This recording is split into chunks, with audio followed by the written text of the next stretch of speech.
শোনা যায় পুরনো লাইব্রেরিতে লুকিয়ে আছে গোপন রহস্য, আর আজ রাতে মায়া তা জানতে চলেছে।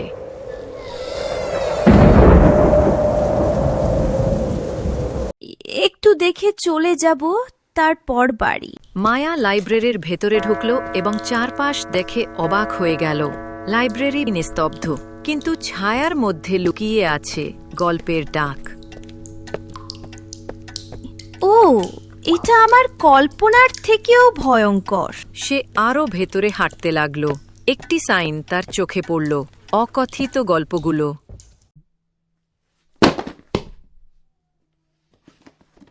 তারপর গল্প নিজেই লেখা শুরু করল। এটা কি? ঠিক আছে, এটা একদম স্বাভাবিক নয়।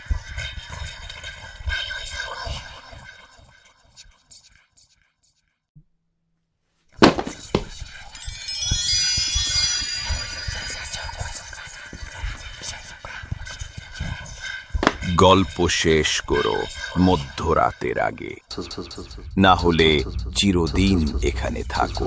কোন গল্প? যেটা তুমি শুরু করেছো যখন বইটা খুলেছিলে। লাইব্রেরি জীবন্ত হয়ে উঠল, আর সে চায় মায়া খেলুক। লাইব্রেরি থেকে বের হতে হলে মায়াকে বইয়ের ধাঁধাগুলো সমাধান করতে হবে। সে আরও ভেতরে এগিয়ে গেল।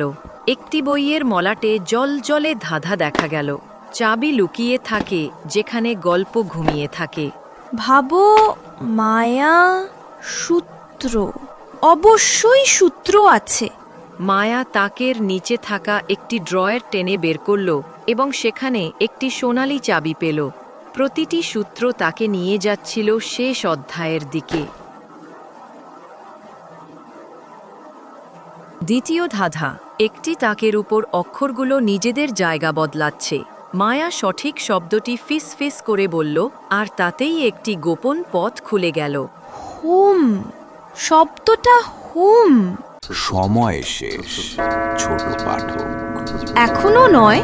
সে জল জলে বইটি তুলে নিল এবং লিখল, নায়ক ঘরে ফেরার পথ খুঁজে পেল।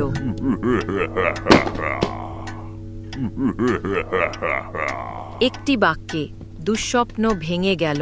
সে একটি বুকমার্ক লক্ষ্য করে। প্রতিটি গল্পের একটি গোপন রহস্য থাকে। তোমারটা তো সবে শুরু হয়েছে। এটা কি সত্যি ছিল? এবং তাই মধ্যরাতের লাইব্রেরি অপেক্ষা করছে তার পরের পাঠকের জন্য।